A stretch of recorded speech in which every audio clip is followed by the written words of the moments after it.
이쪽으로 해가 뒤에서부터 해라고. 아, 뒤에서부터. 이리 와, 앞으로 와, 앞으로. 지금 해놔야 돼. 오케이. 지금, 형, 80선 내보이소. 장경씨 80선 할 겁니다. 준비 안 돼갖고. 80선에 지금 저 4편 마지막에 524페이지입니다. 뒤로부터 해, 뒤로부터. 뒤에서 이렇게 넘어가는 거죠. 뒤가 지금 굉장히 중요해. 지금 반드시 준비해야 될 그 장경씨하고 같이 이렇게 합니다. 뒤에서부터. 네, 마지막입니다. 거기서 저 뒤에서부터, 장경씨가 해보라고. 88분부터 무조건 준비해야 돼. 그러니까 설명을 하지 말고, 수사물 이력증이 굉장히 중요하거든요. 이거 한번 보시고. 설명할 건 설명하시고. 네. 안녕하세요. 부산 김창결입니다. 네. 80선 맨 마지막 장 524페이지부터 할 건데요. 일단 여기 문제는 수산물 이력제 의무화 추진에 의해서 법령에 따라 수품사 지도를 설명하시오라고 문제가 나와 있는데요. 일단 적어야 될 게 수산물 이력제 개념을 적으셔야 되고요. 일단 그다음에 의무화시키는 이유, 그다음에 수품사가 생산업자에 대한 제품에 대한 기술 지원 방안을 작성해 주셔야 돼요. 일단 개념 같은 데를 보면 국민은 식탐까지 수산물 흐름을 수산물 흐름 이력 정보를 이력 관리로 소비자에게 정보 제공이라는 이렇게 간략하게 기본 개념을 이렇게 작성해 주시고요. 그다음에 그 수품사가 해야 되는 업무, 그러니까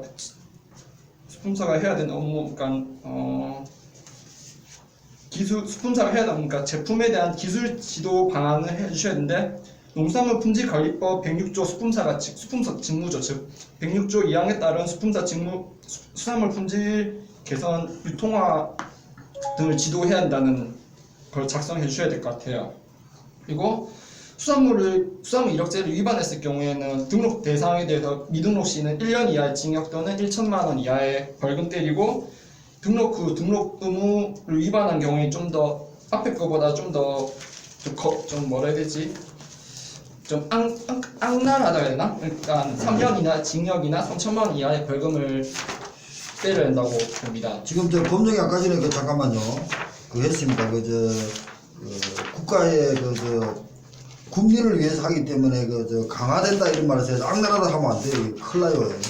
이거 보면은 아까 전에 지금 저 법령에 뭘 쳐도 상관없습니다.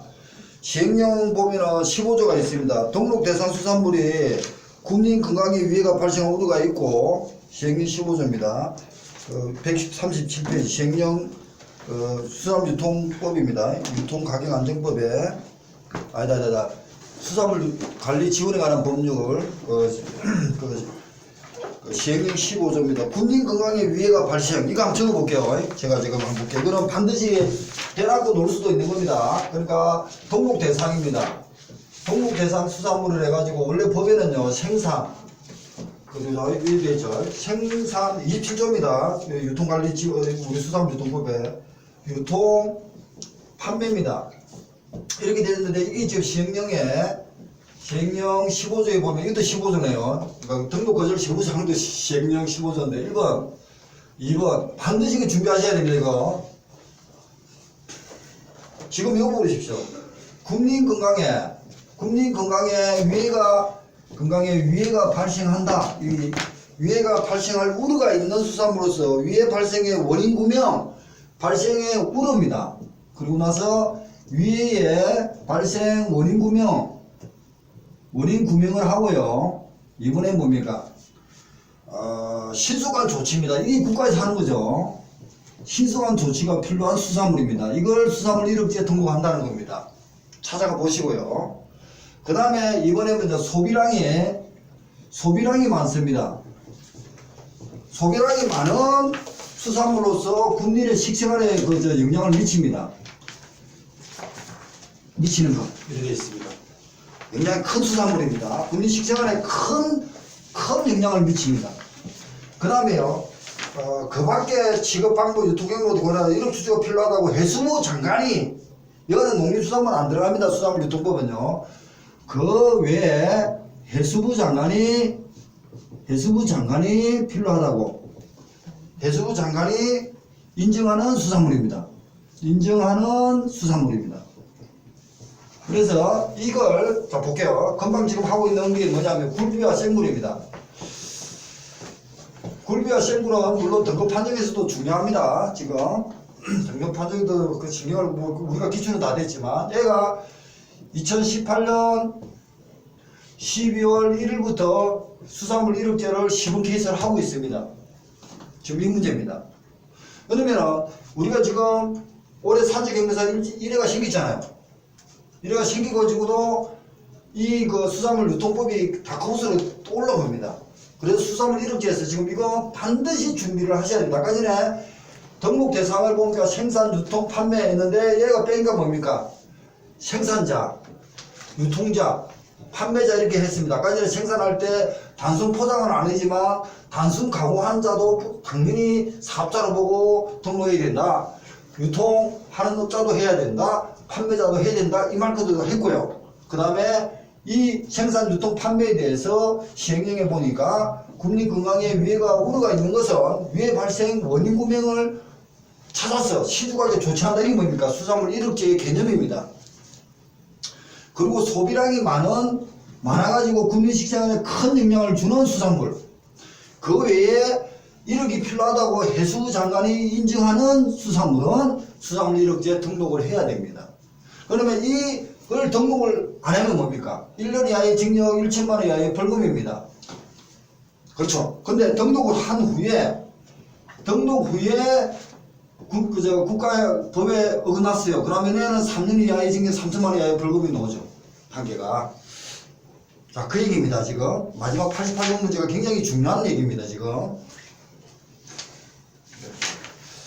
이 문제는 88번 문제 하나 가지고도, 요번에 이거는 저는 법에서 이거 1순위로 지금 짚고 있는 겁니다.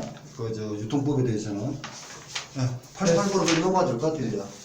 네, 그다음 87번 문제인데요. 이거는 수품사 직무인데 수산물 가공품 검사 기준에 따라서 정밀 검사 기준에서 염분 항목 중 염장품 멸치 액젓 어류 액젓 혼입이 25.0% 이하인 경우, 그다음에 두 번째가 조미 가공품 중 어육 액즙의 기준이 13.0% 이하인 경우, 이걸 가지고 정밀 검사 기준에 따라 수품사가 해야 될 수품사의 업무를 말하라는 건데요.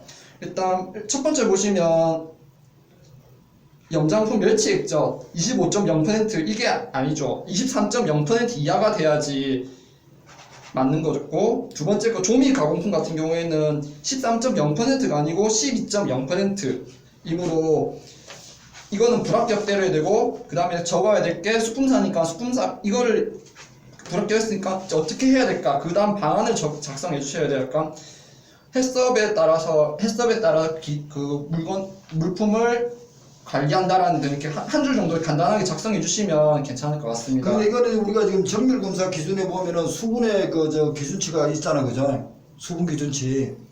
수분 기준치를 보면은 지금 이렇게 놓으면 어떻게 대응할 거냐는 지금 하는 겁니다. 그러니까 마지막 문제가 지금 장영식 하고 있는 10대 문제가 작년에 트렌드가 완전 바뀐 상의 문제입니다, 이게.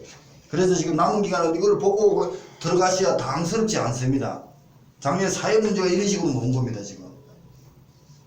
그래서 이런 문제를 좀 고민해가지고 지금 대응하시라고 지금 하는 겁니다. 네, 86분 해도 되겠어요. 네, 그 다음 86번 같은 경우에는 어육 연제품, 이거는 작년 논문에. 네, 작년 기출로 했었던데, 이 책이 작년 시험보다 먼저 놓은 거야. 보면 5mm 두께로 절단한 것을 반으로 했을 때 금이 가지 아니한 것이 판매 기준은 해서 1번 어묵류, 2번 찐어묵, 3번 구운어묵, 4번 튀김어묵, 5번 맛살 등 이렇게 나와 있는데, 상단 예시하지 검토 사항 중 이물이 혼합되지 않은 것, 그다음에 두 번째가 상성상 고명을 넣은 것, 그 모양 및 배합 상태가 보통인 것, 그 외의 기준이 부적합하다라는 그렇게 기준 나와 있는데, 여기서 보시면 답은 불합격이네. 네, 답은 불합격이고, 그 이유가 마지막에 보면 상성 중 고명을 넣은 것 그 모양 및 배합 상태가 보통이 아니고 양호가 돼야지 이게 정상인 건데 보통으로 나왔기 때문에 불합격으로 이렇게 처리가 된 겁니다. 짜증나는 문제입니다. 네. 네, 그러니까 남은 기간에 지금 감정검사든지 등급 판정 볼 때 하나하나 좀 이렇게 지중해서 좀 보셔야 되는 사항입니다. 이 문제를 보고. 네. 그 다음 85번 실한천인데요. 실한천은 그 선생님이 강의 좀 가장 좀 이게 이번 연도에 좀 잘 나올 것 같은 예상순위 1순위로 뽑히고 있는데요.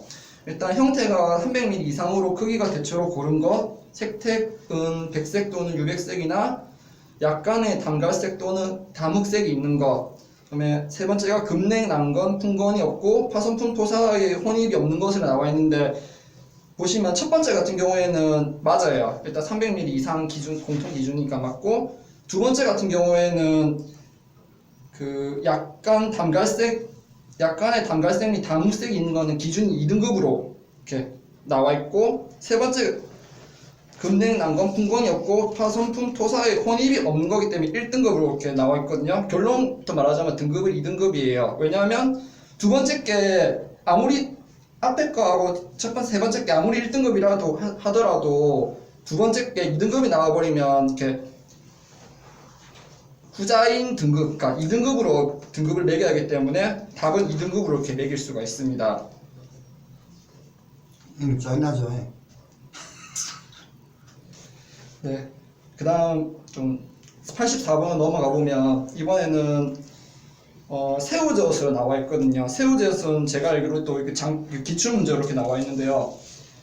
1번 향미는 고유 향미를 가지고 있고 이치가 없는 것. 두 번째 협자물은 토사 및 그 밖에 협자물이 없는 것. 세 번째 액즙의 정밀량이 33% 이하인 것. 네 번째 거 처리 및 숙성은 잘 되고 이종 새우 및 잡어의 선별이 잘 된 것이 이렇게 보기가 나와 있는데 보시면 1번, 2번, 4번 같은 경우에는 합격이 기준이 돼요. 근데 액즙량 같은 경우에는 20% 이하가 되어야지 기준이 합격이 되므로 일단 등급은 불합격으로 매기고요. 그 다음에 우리는 나중에 수품사가 될 사람이기 때문에 그러니까 수품사가 어떻게 해야 될지 이렇게 말씀을 해주셔야 돼요. 33%가 나왔다고 해서 계속 이렇게 방치되는 게 아니라 20% 이하로 이렇게 낮춰야 된다고 지도를 해줘야 된다는 이렇게 간단한 멘트를 이렇게 작성해 주시면 될 것 같습니다. 네, 그다음에 문제 83번으로 넘어가면요. 일단 수상가공품 중, 검사 중, 냉동품 중 연육의 합불 기준으로 이렇게 나와 있는데 육질이 절곡시험 D급 이상인 것이고 육질이 보통인 것. 두 번째가 제품의 보관 온도가 마이너스 18도씨 이하인 것. 세 번째가 냄새는 신선하며 이치가 없는 것. 네 번째 잔물은 뼈 및 껍질 그 밖에 흡자물이 없는 것이라고 보기가 나와 있는데 일단 합격 기준을 봤을 때는 3번, 4번은 합격이 맞아요. 근데 문제가 되는 게 1번하고 2번이 문제가 되거든요. 일단 첫 번째 걸 보시면 절곡 시험이 D급 이상인 것으로 나와 있는데 D급 이상이 아니고 C급 이상이 돼야지 합격 기준이가 되고요. 그다음에 두 번째 같은 경우에는 보관 온도가 영하 18도씨 나와 있는데 보관 온도가 아니고 중심 온도가 마이너스 18도씨가 이하이기 때문에 이 두 개가 잘못된 거죠. 그래서 결론은 이것도 불합격으로 이렇게 등급을 매기게 되고 우리는 이걸 1번, 2번 이걸 고쳐줘야 된다는 그 수품사의 직무에 따라서 이렇게 고쳐줘야 된다고 이렇게 멘트를 이렇게 간략하게 적어주시면 됩니다. 그러니까 이 문제를 보면요. 등급 판정에서는 등급을 매기라면 1등, 2등, 3등 있잖아요. 10개를 생각하고 간능검사는 뭡니까? 합격이냐 불합격이냐 합불 판정 또는 등급 판정 말을 놓으셔도 됩니다. 그러니까 이거 같은 연제품 같은 것은 합격이냐 불합격이니까 합불 판정이 맞습니다. 근데 멸치 같은 거 이제 간능검사예요. 멸치는 1, 2, 3등이니까 멸치를 내면서 합격을 내라는 게 아니고 등급 판정이라는 말을 쓸 때가 있습니다. 그러니까 등급 판정에 10가지 말할 때는 등급 판정이라는 말을 쓰고 그러니까 그걸 지금 고민해야 됩니다. 자, 한번 지워볼게요. 지금 시험장에 가서 알면서도 놓치버리면 안 되는 게 그겁니다. 그래서 놓치면 교수들이 그걸 보고 내기 때문에 그것은 그냥 바로 그냥 그 점수를 못 받는 게 감점이에요, 감점. 그러니까 등급 판정 있잖아요. 등급 판정 10개가 놓는 것은 우리가 보관 온도로 말이 있고요. 보관 온도와 그 턱, 상, 보통이잖아요. 그죠? 그러고 나서 항복이잖아요. 이렇게 되어 있습니다. 이게 지금 등급 판정입니다. 왜냐면은 이 보관 온도하고 등급 판정 10개는 누가 하냐 그러면은 생산자, 수입자가 그러니까 보관자라든지 이 사람들이 만드는 겁니다. 그러고 나서 만들고 나면은 그 다음에 제3자가 검사를 해주는 겁니다. 검사해주는 게 누굽니까? 수분사가 검사를 할 것이고 그 검사관이 검사를 할 것입니다. 그러니까 특히 우리는 간능검사니까 수품사가 간능검사를 하죠. 간능검사입니다. 간능검사를 하는 것은 그 눈도 가지고 손도 가고 하지만 그 저 송곳도 가져갑니다. 팍 찔러가지고 봅니다. 고기가 있으면 이 안에 찔려서 봅니다. 찔려가지고 딱 봐가지고 얘 중심을 잡고 있습니다. 중심 온도를 기준을 잡습니다. 얘는 뭐니까 그 보관 온도니까 저거 있잖아요. 자기 그 저 냉동 창고에 온도가 있죠. 온도가 마이너스 18이면 됩니다. 그러고 나서 제3자가 검사로 들어가는 것이 간능검사, 서류검사, 간능검사, 정밀검사입니다. 그래서 여기서는 자 물어볼 때 뭡니까? 이 간능검사니까 합불 판정이라는 말을 씁니다. 판정이라는 말을 쓸 것이고 또는 이번에 뭡니까? 합불 판정. 그 멸치라든지 이런 거 멸치 같은 거, 그 한천 같은 거 있잖아요. 한천 같은 거는 1등, 2등, 3등이 있고, 한천은 실한천 1, 2, 3등이 있고, 나머지도 1, 2, 3등이 있고, 기타는 1등, 2등이 있잖아. 이런 어떤 숫자가 나올 때는 뭐라 해야 됩니까? 합불 판정이라는 말을 쓰지 않죠. 등급 판정이라 쓰겠죠. 더 어떻게 등급 내길래 이렇게 때리겠죠. 얘 물어볼 때는 뭡니까? 당연히 특산 보통이니까 등급 판정이라는 말을 쓰겠죠. 용어가 지금 얘하고 헷갈리면 안 된다는 얘기입니다. 그래서 물어볼 때, 지금 위치가 지금 등급 판정 10개냐? 우리가 검사 제3자 입장이니까, 간능검사, 서류검사, 간능검사, 정밀검사, 안전성 기준, 그 다음에 식품공정, 다 이기고 제3자가 지금 하고 있는 겁니다. 이 물건을 만든 사람을 보고 제3자가 들어가서 검사하는 거니까, 중심 온도를 기준으로 가지고 하는 거예요. 다 중심 온도예요. 다 맞잖아요. 보면 보관 온도는 6밖에 쓰는 게 없잖아요. 다 중심 온도입니다. 그래서 그것이 그걸 물어볼 때 합불 판정이냐 등급 판정이 이 등급 판정에 맛이 가가지고 이쪽으로 생각하면 안 된다는 겁니다. 똑같은 게 지금 그 새우젓 같은 것도 있었잖아요. 작년에 놓았지만 여기도 새우젓이 있습니다. 근데 답은 똑같이 정밀항이 20이니까 답은 똑같을지 몰라도 공부 안 된 사람은 맛이 가버린 거예요. 등급 판정이라는 말은 똑같은 등급 판정이고 항목도 똑같은데 정밀항이 20도 똑같아요. 이걸 보고도 답은 저기도 답은 맞았지 몰라도 맛이 간다는 겁니다. 그 순간에. 이해갔습니까? 이거 생각 잘해야 됩니다. 그래서 등급 판정일 때도 등급 판정이라는 말을 쓰고 그러고 나서 간능검사라든지 검사할 때 우리가 그 간암 교수들이 씁니다. 간능검사가 어떻고 하면서 등급 판정이라 하면 한천은 1, 2, 3등 있고 멸치가 1, 2, 3등 있고 움가살에 4단가 있고 1, 2, 3, 4 등에가 있고 그러면 얼굴긴 같은 거는 턱등에다가 1, 2, 3, 1, 2, 3 등에 5개가 있구나 이 정도로 탁 떠오르는 거예요. 그런 건 뭡니까? 등급 판정이라는 용어를 쓴다는 겁니다. 그 용어에 대해서 정확하게 가지고 소속을 정확하게 하시라는 거예요. 남은 기간에 그런 식으로 공부를 하셔야지 그거 합니다. 끝있다. 아니 그러니까 저 처음이라서 20도 넘으면은 그거 할 수 있어.